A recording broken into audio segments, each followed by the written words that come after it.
tarde, meus amigos. Tudo bem com vocês?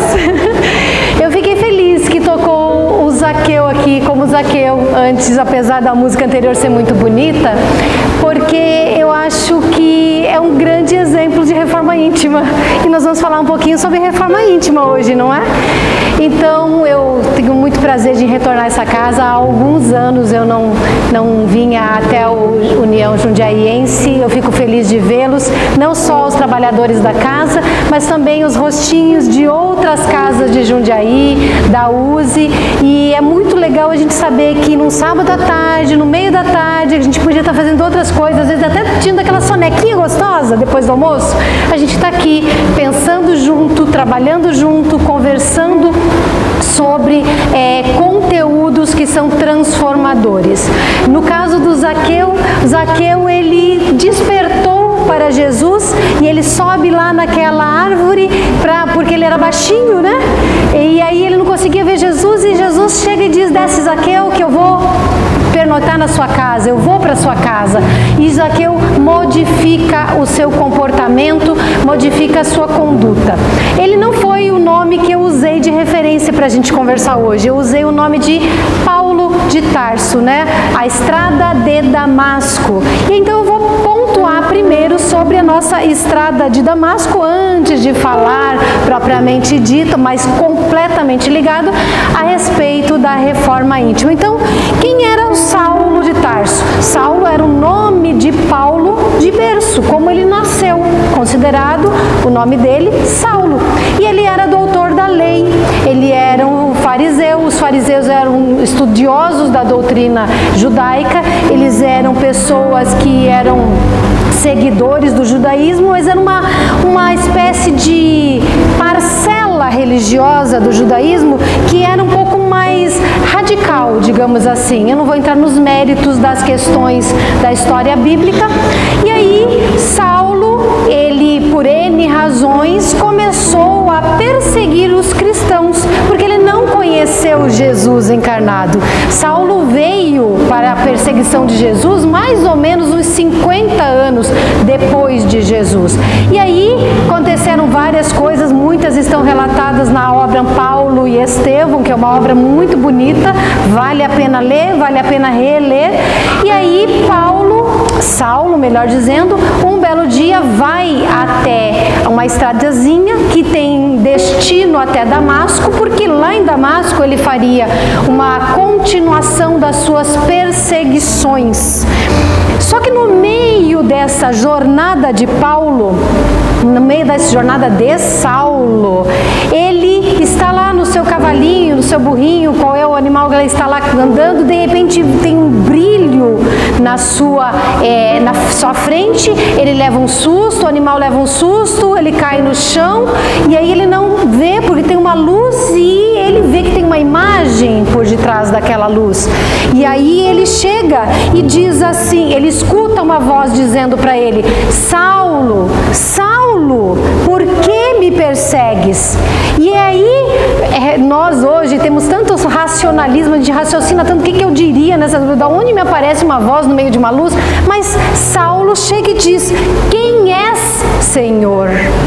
Ele não nega aquela luz, ele não nega aquela voz, ele pergunta: quem és?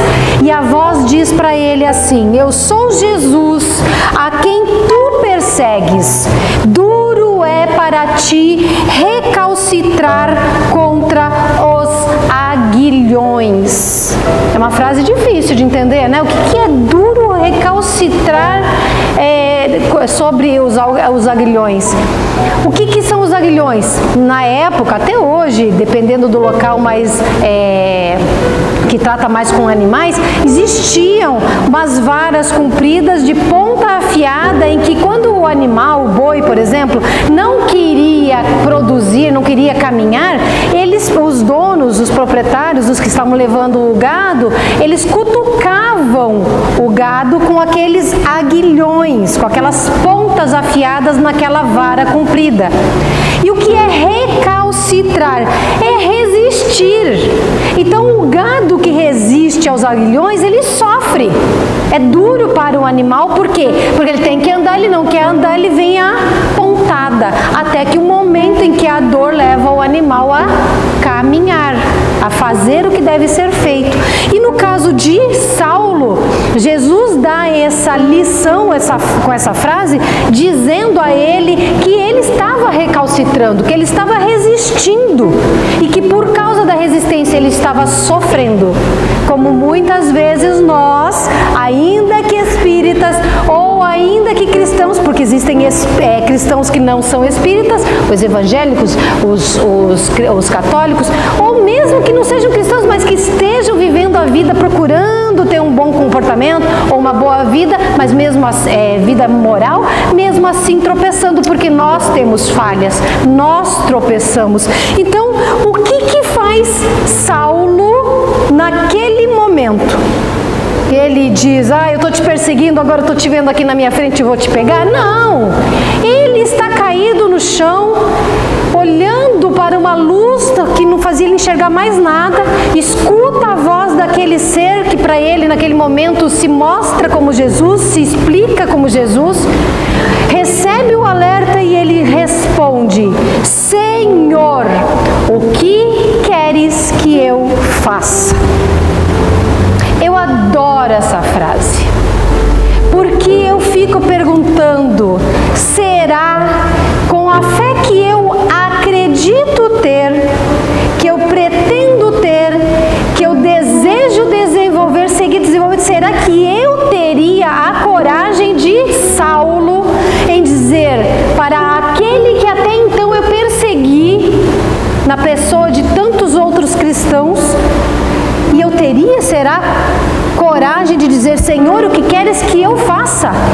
Ele já tinha mandado lapidar, ou seja, apedrejar Estevão, já tinha perseguido cristãos, ele acreditava que ele estava sendo correto, ele acreditava que ele estava fazendo as coisas certas, porque na fé dele, como doutor da lei, Jesus era algo que tinha vindo para dividir, para tumultuar, para afastar as pessoas do caminho reto. Então ele acreditava que ele estava correto, mas ele fazia isso de uma forma agressiva, de uma forma mais violenta.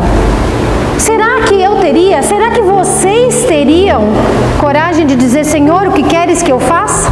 Mas quando nós despertamos para nosso mais íntimo, quem sou eu, o que eu tenho de sentimentos, de pensamentos, de virtudes, de imperfeições, quando eu descubro em mim uma fé verdadeira, sim, eu acredito que todos nós sejamos capazes de dizer, Senhor, o que eu quero, o que queres que eu faça? Mas a gente precisa conquistar esta verdade, porque se a gente não reflete, se nós não ponderamos, se nós não pensamos nisso, nós acabamos não lembrando de dizer a coisa certa, ou seja, de não agir de forma correta.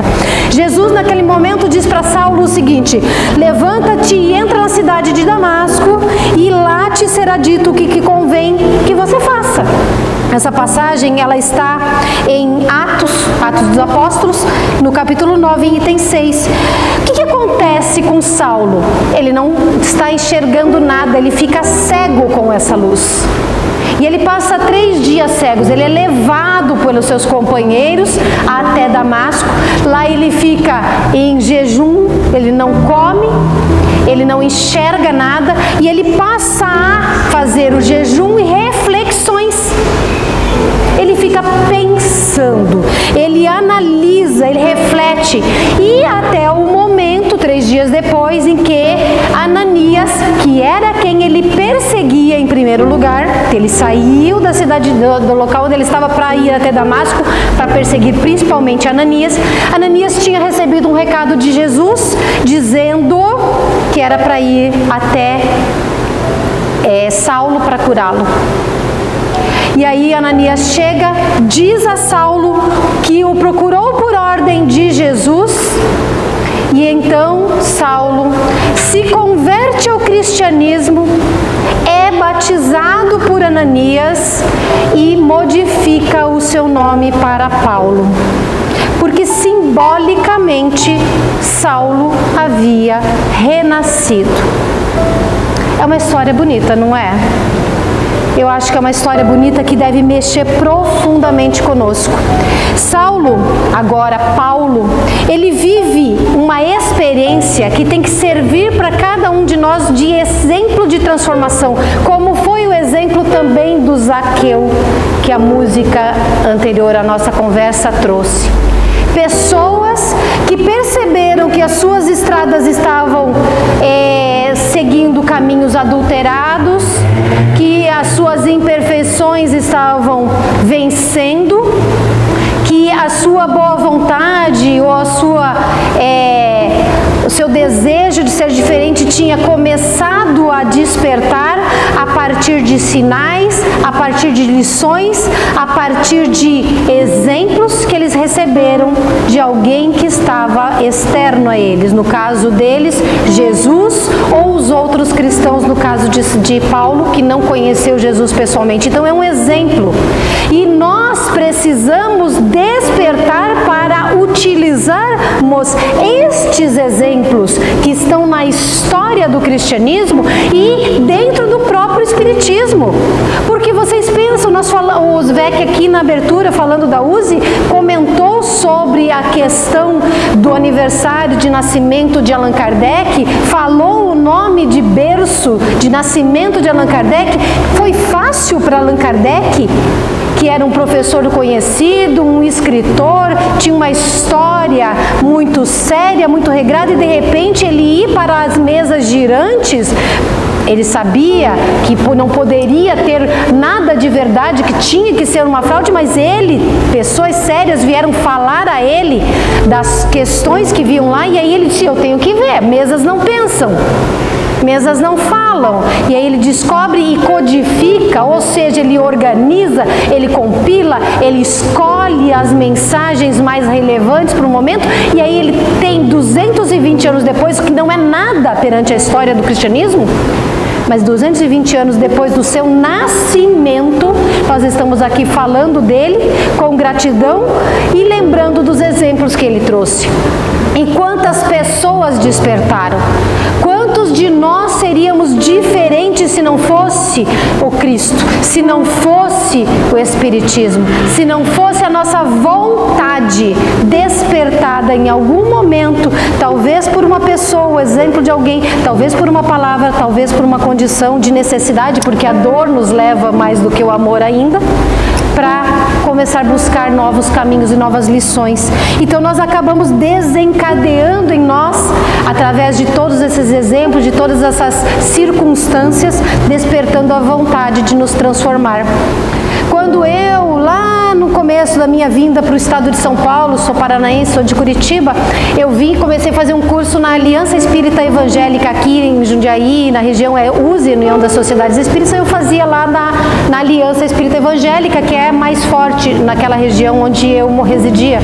E eu lembro que fazia o curso de aprendiz do Evangelho. E o aprendiz do Evangelho, não é só a Vânia que fez o curso lá há 20 e tantos anos, mas nós somos aprendizes do Evangelho. A gente está aprendendo o Evangelho todo dia, por isso que a gente estuda o Evangelho nas casas espíritas, por isso que a gente relê, reestuda o Livro dos Espíritos, revê as histórias do Cristo. Agora está passando The Chosen de novo, quarta temporada. Gente, todo mundo sabe qual é a história. Por que a gente precisa regravar, reassistir? Porque essa história nunca fica velha. Porque ela desperta em nós a vontade de nos transformarmos, a vontade de nos modificarmos. A reforma íntima, ela exige de nós esforço, dedicação, vontade. E o que é a reforma íntima? Mencionei do curso da Aliança, porque uma das coisas que mais se privilegiava lá, mas falando abertamente, aqui também se privilegia, também se fala, mas a gente às vezes esquece de onde nasceu a reforma íntima, é o ato, a necessidade que nós temos de nos conhecermos melhor, reconhecermos as nossas limitações, as nossas imperfeições e o que nos falta ainda de virtude, e desta forma nos desenvolvermos moralmente. Porque é bem fácil a gente chegar e ligar a TV, ler o jornal, entrar na rede social e apontar o nosso dedo para aquele que está fazendo tudo errado na nossa ótica. pelo nosso julgamento. Mas será que nós já olhamos o suficiente para o espelho que está na nossa frente, para olhar qual é a sua conduta material, e o espelho interno que faz com que nós nos observemos para pensar se nós estamos realmente fazendo aquilo que é certo, que é justo, que é correto, e progredindo para merecer o salto de qualidade moral e material, porque a Terra está dando um salto de mundo de expiações para mundo de regeneração. Então a gente precisa despertar para isso. Esse empenho, então, ele vem do cristianismo, esse despertamento da reforma íntima, já nasce lá atrás, mas ele é reforçado dentro da doutrina espírita, e Kardec traz em muitas passagens da codificação, da revista espírita, enfim, várias passagens que vão trazer para nós a necessidade de transformação pessoal. Nesse momento, eu trago duas passagens e lá no final vou citar outras para vocês. A gente vai conversar um pouquinho agora da reforma íntima propriamente dita, mas eu começo citando duas passagens da codificação. A primeira está no Evangelho segundo o Espiritismo, capítulo 17, item 4. Todo mundo aqui já ouviu, já leu, já repetiu essa frase em algum momento, acredito. Reconhece-se o verdadeiro espírita pela sua transformação moral e pelos esforços que faz para domar as suas más inclinações. Vamos traduzir esta frase em duas palavras. Qual é? Reforma íntima. Vou repetir para vocês entenderem ou pensarem bem. Reconhece-se o verdadeiro espírita pela sua transformação moral e pelos esforços que faz para domar as suas más inclinações. É ou não é reforma íntima? É reforma íntima. Só que às vezes a gente não pensa muito, mas é. A outra passagem que trago para vocês, e boa parte desse material que eu estou trazendo aqui, trazendo assim a formatação, vamos dizer assim, dele para vocês, estudei, preparei tudo, mas eu busquei muito um artigo muito bom sobre o assunto do Eurípides Kuhl, muito bom. E ele escolheu essas duas passagens, essa que eu li para vocês agora duas vezes. Ele fala que é a lei áurea da reforma íntima. Ou seja, é o que tem de observação mais profunda, mais séria, para que nós sejamos motivados como espíritas a admitir que nós precisamos estar em permanente reforma, em permanente melhoria. A segunda passagem que o Eurípides, ele traz como uma chamada de reforma íntima, está em Obras Póstumas, parte 1, item 7, no item 58. Ele diz o seguinte nessa passagem: esforçar-se por ser bom, por se tornar melhor se já é bom, por purificar-se de suas imperfeições, por, em uma palavra, elevar-se moralmente o mais possível. Ou seja, devemos nos esforçar para ser bom. Mas, poxa, a gente já está melhorando, a gente já fez um esforço, não fez? A gente está aqui sábado à tarde trabalhando esse assunto, nós já procuramos corrigir nossa conduta, já somos um pouquinho bom. Então ele diz, tentar ser mais, se esforçar para ser mais ainda, e até o ponto de total purificação das nossas imperfeições. Então o que acontece? Será que nós somos instrumentalizados por Deus para vencer as nossas imperfeições, as nossas más tendências? Sem dúvida alguma.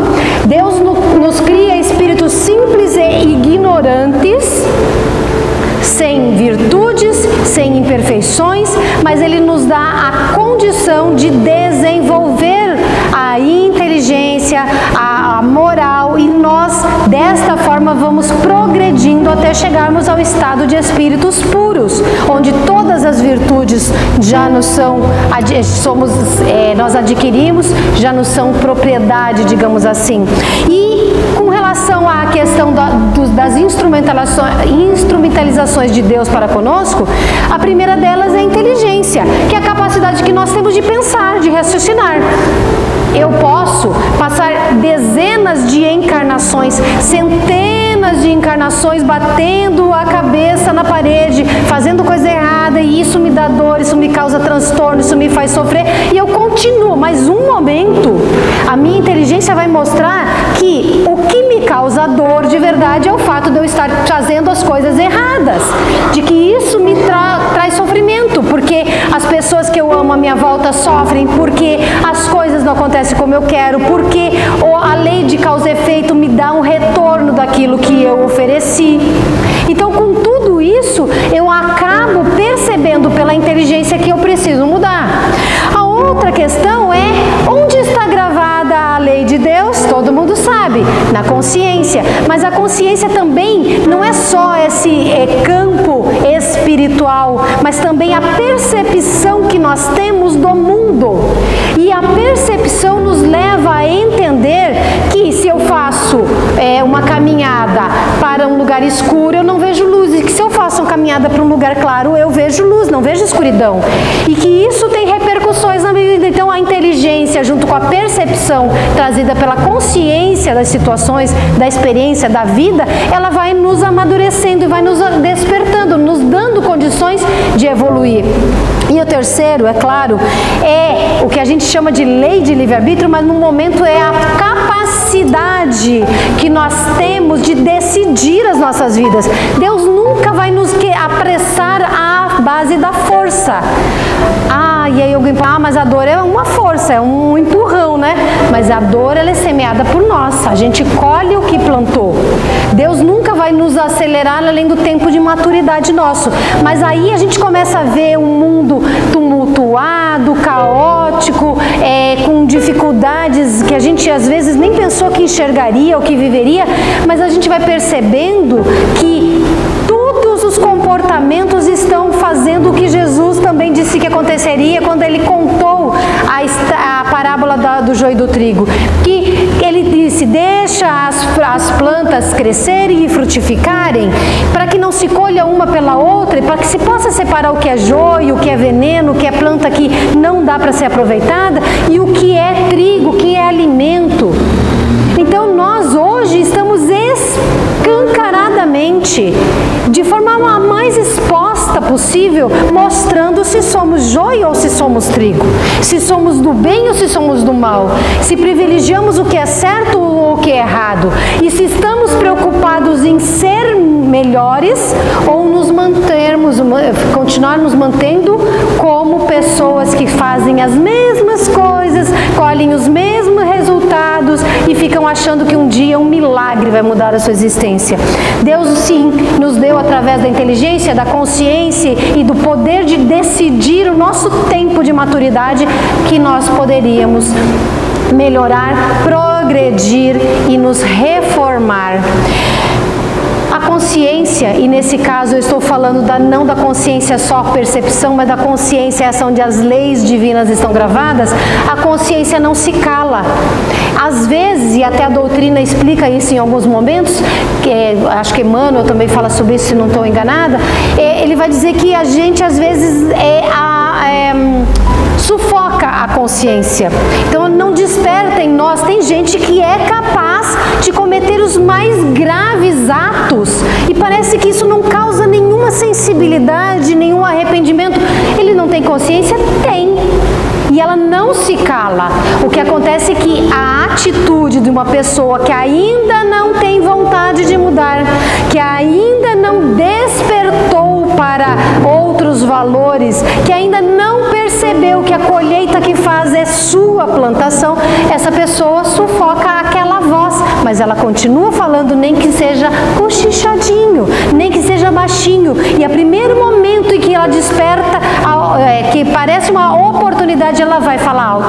Assim como o nosso mentor, o nosso anjo de guarda, que vem nos acompanhando na nossa experiência terrena para nos ajudar a seguir o caminho reto, para nos alertar quando estamos errando, e que se a gente não quer ouvir, ele sai um pouquinho de lado e diz, tudo bem, sim é o caminho que você quer seguir, eu vou permitir, porque é a sua vontade, é a sua liberdade, é a sua decisão. Mas quando a dor chega e a gente diz, puxa, não devia ter feito isso, ele imediatamente está perto de nós, então a consciência também vai falar, então a consciência não se cala.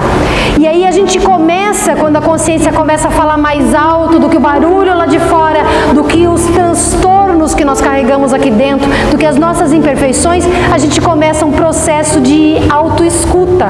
Eu começo a perceber que estou falando, fazendo, pensando coisas que eu não deveria mais. Já não é o tempo de tudo isso. E a gente começa num processo de autotransformação. Eu preciso me autotransformar. Ninguém aqui transforma a Vânia. A Vânia não transforma ninguém. Cada um de nós está vivendo uma estrada que, por mais companhias do bem que estejam nos apoiando, estejam nos incentivando, a transformação ela é individual, é autotransformação, é autoconhecimento, é autorreforma. Então, a reforma íntima, ela é uma necessidade da alma que despertou.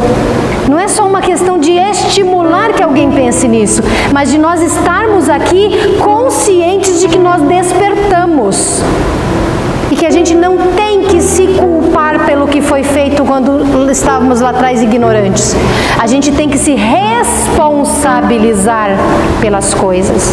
E pensar que se eu não posso mudar passado, eu posso mudar presente. E com o meu ato presente, uma nova perspectiva de mundo, uma nova visão pessoal, uma nova atitude, uma ampliação da vontade de ser e fazer o que é certo, isso acaba nos transformando e o futuro será diferente.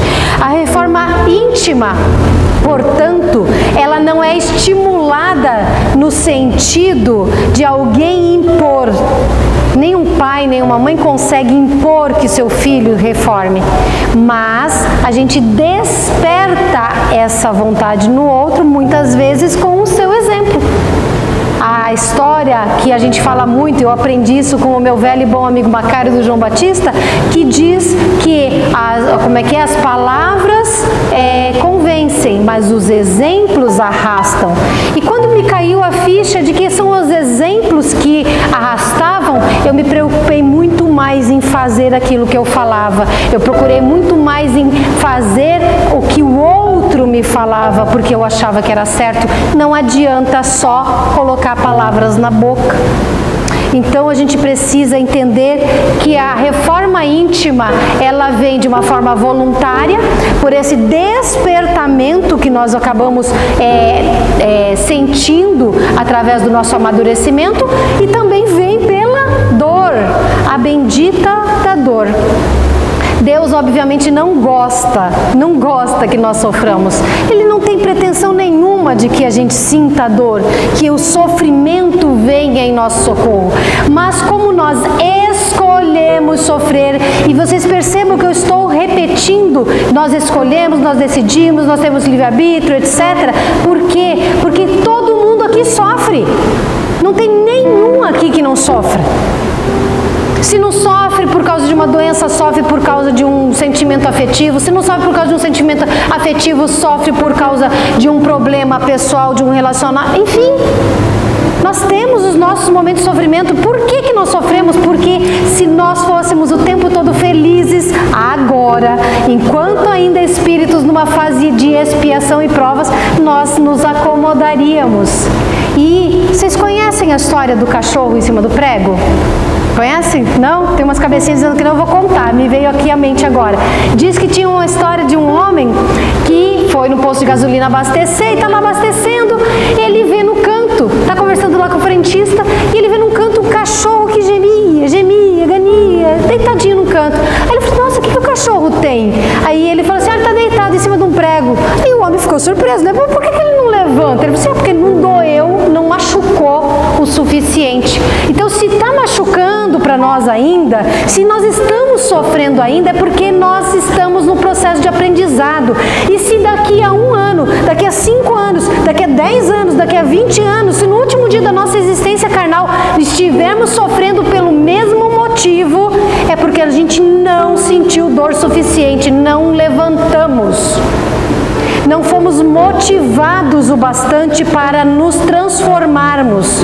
Então a gente precisa perceber nesse autoconhecimento, nessa autotransformação, nessa visão interna de nosso estado espiritual, se nós já temos vontade, temos coragem e temos dedicação a nos transformarmos para não ficar em cima do prego.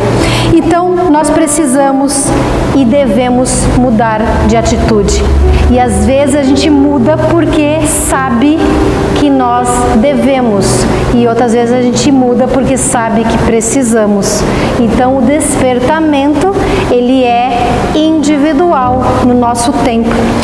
A inteligência e a vontade, de forma consciente, a gente está trazendo esse tema para quê? Para que a gente reflita.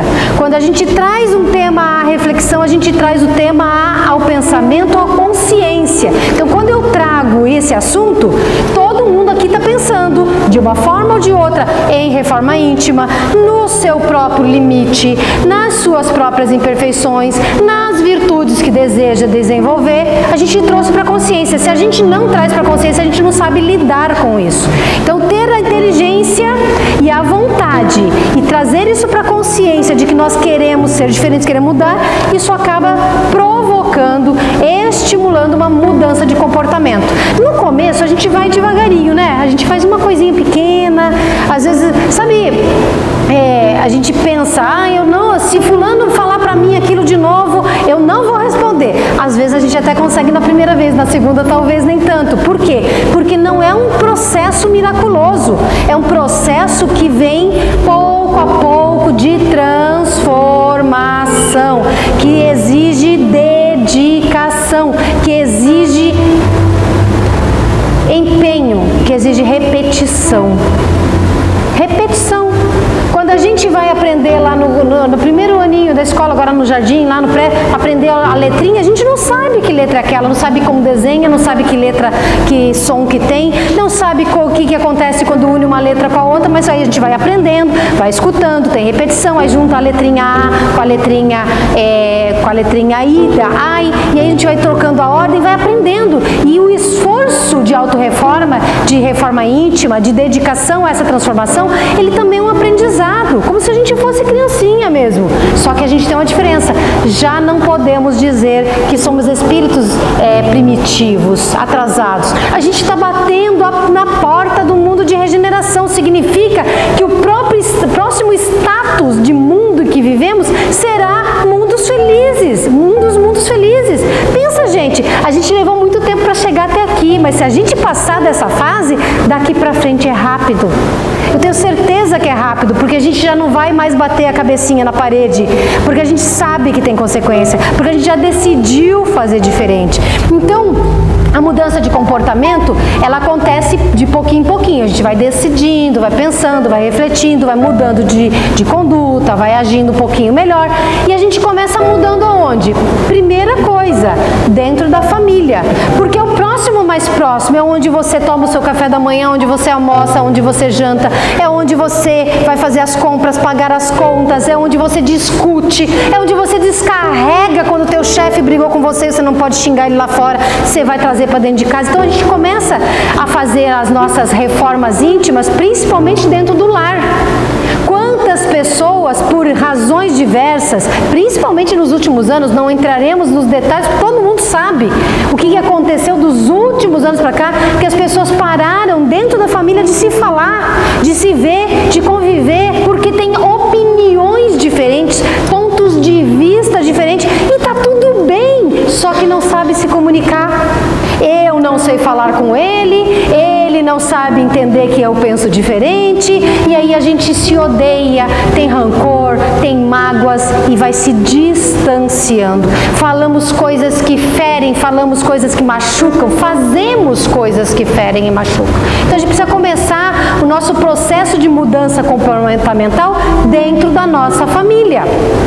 E obviamente, se a gente consegue fazer dentro da família, ir expandindo isso para o campo profissional, porque o outro local onde a gente passa muito tempo, não é no trabalho, com aquele colega que não tem paciência, com o outro que é tagarela, que o outro que faz as coisas devagar e larga para você terminar, com o chefe agressivo, com o subordinado preguiçoso, enfim.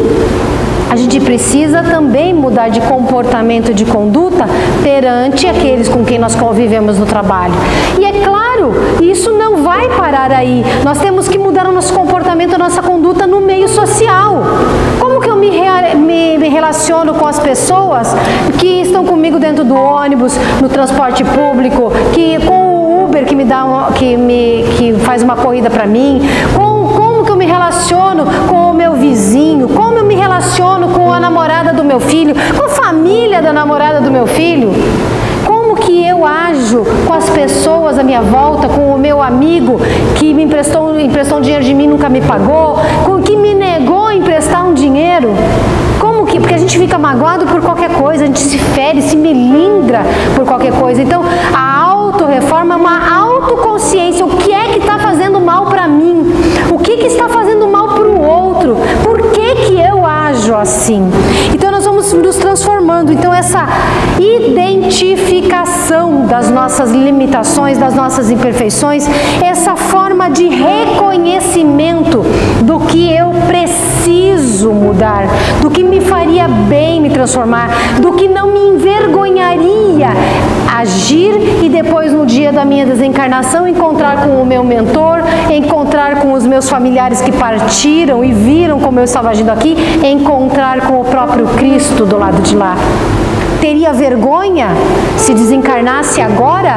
Quem eu encontraria? Vamos dizer que a gente encontra com Jesus do outro lado, que eu olharia para ele ou me jogaria no chão escondendo o meu rosto porque estou envergonhado? Se eu tenho vergonha, eu sei do que eu tenho vergonha.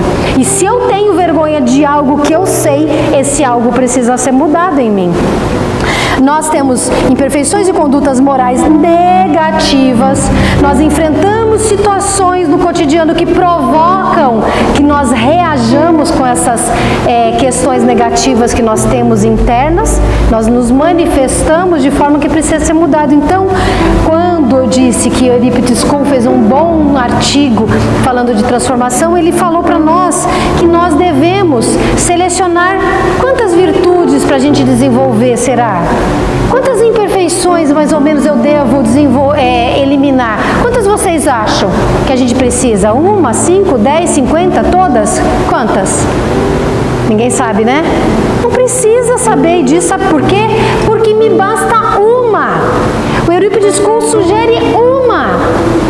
E eu vou um pouquinho além dele no sentido de dizer, onde a doutrina espírita diz que é o calo nosso de imperfeição, que é o pano de fundo de todas as imperfeições? Egoísmo. Então, todos nós que temos o defeito, a imperfeição moral do egoísmo, poderemos trabalhar o egoísmo. Então, a partir de agora, eu tentarei ser mais generosa, porque sendo assim, eu vou... outras imperfeições que eu tenho, eu acabo trabalhando junto. Mas quando Eurípides cita uma, é porque, gente, a gente não dá conta de fazer tudo. Nós não temos essa condição moral ainda. Quando a gente vai reencarnar, nós fazemos planejamento reencarnatório. Vocês espíritas sabem disso. Dizem os espíritos que às vezes a gente diz assim, não, olha, eu quero resolver nessa encarnação, é muito importante para mim, puxa, tá quase virando mundo de regeneração, não posso perder essa oportunidade, então eu quero fazer tudo. Eu quero resolver o meu problema com o egoísmo, eu quero resolver o meu problema com o orgulho, eu quero perdoar não sei quem, eu quero aprender a ser humilde, então eu quero ser uma pessoa que não tem condições financeiras, eu não quero mais beleza, porque a beleza me corrompeu, então eu quero ser feia, eu quero ser pobre financeiramente, eu quero aprender a ser humilhada para eu aprender humildade, eu quero tudo. Você pensa que eles deixam? Não deixam, gente. Não deixam, porque a gente mal dá conta de resolver problemas. A mesma coisa com as nossas imperfeições. A gente precisa escolher uma. Escolhe uma virtude. Eu adoro repetir, faço isso todas as oportunidades, farei de novo agora. Sabe, os nossos irmãos do AA, Alcoólatras Anônimos, Alcoólicos Anônimos, eles quando chegam lá para fazer o seu exercício contra o vício, eles não dizem nunca mais eu vou beber, não, vou beber até 2030, não, vou beber até o dia 31 de dezembro. É hoje, só hoje. Então eu gosto desta regra para mim, é a minha forma de procurar trabalhar as questões da minha vida. Sugiro que experimentem as suas, mas se eu não quero ser maledicente, hoje eu não vou falar mal de ninguém. Se eu não quero ser egoísta, hoje eu serei generoso. Se eu não quero ser orgulhosa, hoje eu serei humilde. E a gente vai exercitando uma imperfeição transformada em virtude. Quando a gente conseguir, e vai conseguir, eu posso falar até por experiência, porque eu tenho um monte de imperfeições. Minha lista era grande, como é uma só por vez, né, gente? Tem um monte para resolver ainda. Só que eu tenho algumas coisas que, por exemplo, nos últimos 10 anos, eu consigo ver nitidamente que mudei. Perfeita? Perfeita não, mas mudei. Significa que a decisão, a vontade, o empenho, o esforço, a dedicação em fazer o seu objetivo, estar sempre à sua frente e você está perseguindo ele, fazendo com vontade, dá certo. Vocês tenho certeza que vocês olharem para vocês nos últimos 10 anos também, que vocês mudaram. E se alguém aqui pensar que não mudou, então é urgente correr atrás de uma reforma íntima. Mais urgente do que todos nós precisamos correr atrás, porque todos nós precisamos de mudança. Aí depois, é claro, que a gente conseguir resolver, melhorar o desenvolvimento de uma virtude, a gente pode pegar outra virtude para desenvolver. Então, sei lá, escolhe aquela que está dando mais dor de cabeça e trabalha bastante, porque o tempo está correndo muito. A gente não sabe até quando estaremos nessa encarnação, não é verdade? A gente tem a eternidade para resolver. Mas por que eu vou esperar se eu posso resolver o máximo possível agora e aproveitar a oportunidade de ficar no mundo regenerado?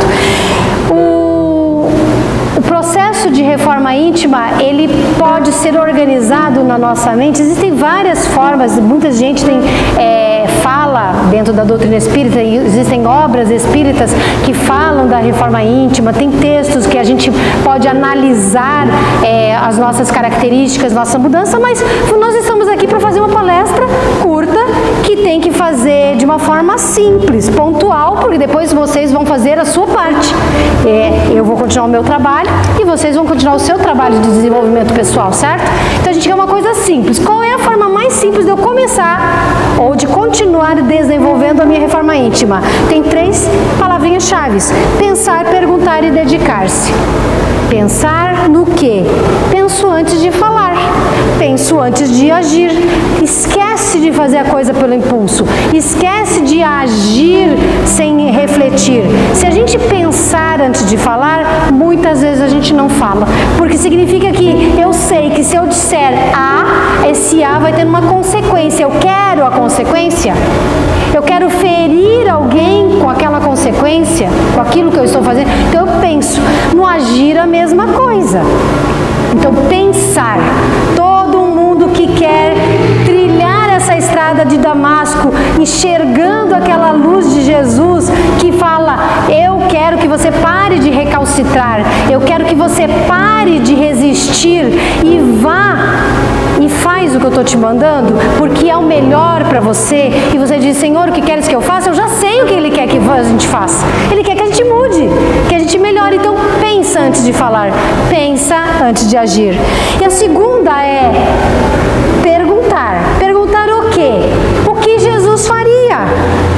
Se você achar que Jesus está muito longe de você, eu acho que a gente tem que trazer Jesus para perto de nós. Porque se a gente achar que Jesus está muito distante, a gente nunca consegue alcançá-lo, não é verdade? Dá a impressão. A gente vai chegar lá. Mas então traz Jesus para perto de você. Traz Jesus para dentro do teu coração. Pergunta o que Jesus faria faria nessa circunstância? Mas se você não achar conveniente, pensa o que tua mãe pensaria, o que o teu anjo da guarda pensaria, o que o Allan Kardec, que você está aqui sentado falando de espiritismo, o que Allan Kardec pensaria? Escolhe alguém que você admire moralmente e diga: será que esta pessoa, este modelo de conduta faria o que eu fiz? Agiria como estou agindo? Será o que ele faria? Como eu deveria fazer se eu quisesse ser parecido com ele? Então, pensar e perguntar. E, é claro, a dedicação. Dedicar-se. Ninguém se transforma se não se esforçar. Não adianta. Simples assim. Claro, nós estamos aqui falando de doutrina espírita, no mês espírita, comemorando o mês de aniversário de Allan Kardec, mas o que eu estou falando é só para espírita? Todas as pessoas, um dia, cedo ou tarde, farão a sua reforma íntima, mesmo que nunca pensem nessa expressão reforma íntima. Todas as pessoas de qualquer religião, fora das religiões, elas serão levadas à autotransformação. Por quê? Porque, se vocês lembrarem que eu disse lá no começo, nós vamos amadurecendo. A dor vai nos levando a repensar as nossas formas de agir, as consequências daquilo que fazemos. E aí, a gente pensando em tudo isso, acaba se transformando. Então, as religiões todas, elas são muito importantes, porque elas despertam em nós o Cristo, a existência de um modelo que é nosso exemplo para a mudança. Mas mesmo que não seja, mesmo que a gente esteja num planeta que Jesus não existe, é uma outra forma de existir, de pensar, de refletir moralmente, ainda assim, todos os espíritos, sejam ou tarde, vão trabalhar as suas imperfeições e vão se transformar. Por quê? Porque o nosso destino é a felicidade. E quem é que tem felicidade tendo manchas, máculas, pendências dentro da alma para resolver? Para ser feliz, a felicidade que a gente busca não é a felicidade do dia de hoje, não é a felicidade dessa existência apenas que tem a ver com quanto dinheiro você possui, quanta saúde você tem, se você está unido a alguém que você ama profundamente. Não, é muito mais do que isso a felicidade. A felicidade é uma pureza de espírito, é uma alegria e um reconhecimento da grandiosidade de toda a obra divina, é o reconhecimento de si mesmo, de você mesmo, ser parte dessa obra e contribuir para que essa obra seja perfeita. Então nós precisamos entender que, apesar disso que eu disse, de todas as pessoas em todo o universo um dia amadurecerem, os espíritos amadurecerem para a sua evolução, nós no momento, isso eu penso que a gente pode se considerar assim, porque foi escolha nossa fazer assim. Nós somos privilegiados por sermos espíritas, porque, como foi dito no começo, acho que o Cássio comentou, que nós sabemos de onde a gente vem, a gente sabe o que está fazendo aqui, a gente sabe para onde vai, tem sentido a nossa vida, a gente sabe que existe lei que rege os nossos destinos, a gente sabe que não está sozinho, a gente sabe que se tropeçar e não der certo mesmo, a gente vai começar de novo, a gente sabe que se der certo, uma alegria imensa espiritual nos aguarda. Então nós temos o privilégio nesta encarnação de, num momento muito tumultuado, em que todo mundo mostra ser joio, ser trigo, a gente ser espírita. E, como disse Kardec, reconhece-se o seu verdadeiro espírita como pela sua transformação moral e pelos esforços que faz para se modificar, para se melhorar, para se transformar. Então, a doutrina espírita, ela nos faz viver com a lógica da nossa existência, a lógica das experiências. Eu não preciso saber o que eu fui, o que eu fiz em outra encarnação, nenhum de nós precisa, tanto que esquecemos, para saber quais são as imperfeições que eu tenho para trabalhar. Se eu sei que determinadas experiências causam em mim sentimentos de rancor, então aquilo que está lá está me provocando mostra que eu tenho uma pendência espiritual, uma imaturidade, uma imperfeição espiritual para trabalhar. Então eu sei o que eu tenho que fazer. Ser espírita traz essa bênção para nós. Eu acho que é uma maravilha a gente poder estar aqui hoje falando isso com essa alegria de imaginar o quão privilegiados somos. Não que os outros não sejam, mas que a nossa estrada que trilhamos nos faz muito bem. Eles vão dizer a mesma coisa da estrada deles, mas eu estou falando da nossa estrada. É a nossa estrada de Damasco. É a nossa luz do Cristo falando por que a gente ainda está teimoso e resistente.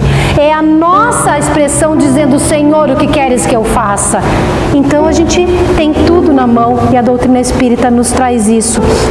Nós precisamos começar a silenciar um pouco a nossa mente e escutar o que a nossa consciência nos fala. A nossa estrada de Damasco, a gente já sabe que está trilhando. A gente só tem que saber se a gente vai ser como Paulo e até como Zaqueu, da música, e vai chegar lá na frente e dizer assim: eu jejuei, no sentido de eu me abstive de tantas questões materiais para pensar um pouco no espiritual, eu refleti no sentido de eu ponderei o que é que eu preciso fazer, e aí eu me batizo no sentido de eu me modifico, me transformo e eu me dedico a fazer diferente.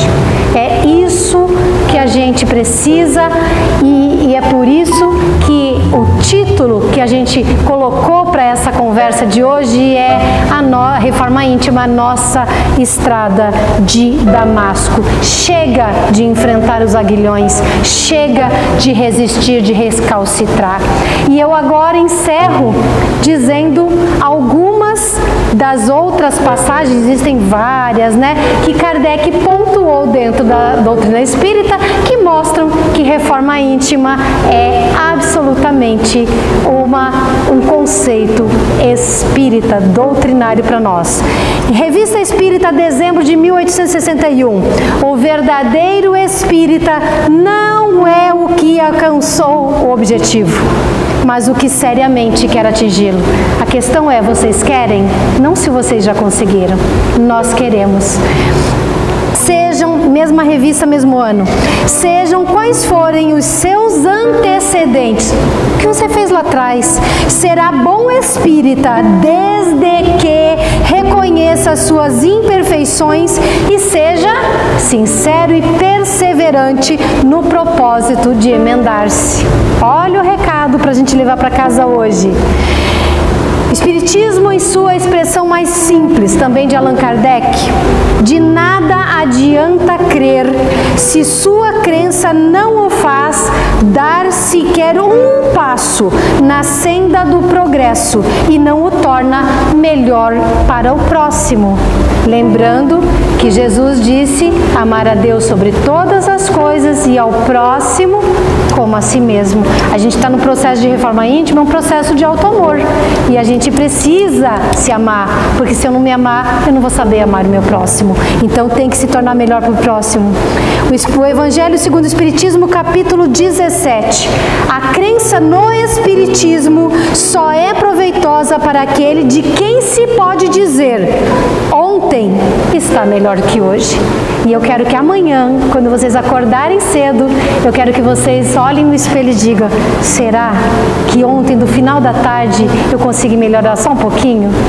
Precisa ser muito não, tem pouco tempo, né? Só um tiquinho assim. Gente, eu não respondi mal educado uma vez. Pronto, já melhorei bastante. Então, a gente precisa acreditar que o Espiritismo é transformador. E por fim, pois que vos dizeis espíritas, CDO. Sejamos espíritas. Ouvidai, esqueçamos o mal que vos hajam feito e não penseis senão numa coisa, no bem que podeis fazer. E considerando que a gente precisa se amar para aprender a amar o outro e conseguir amar Deus, que é o Criador de todos nós, a gente precisa pensar que esse bem se estende a nós mesmos. Então eu convido vocês, a partir de hoje, a intensificarem a sua reforma íntima com consciência, força de pensamento, coragem e muita vontade. e que Deus os abençoe, os fortaleça, os inspire, os ilumine, hoje, amanhã e sempre. Que seja assim para todos nós. Graças a Deus.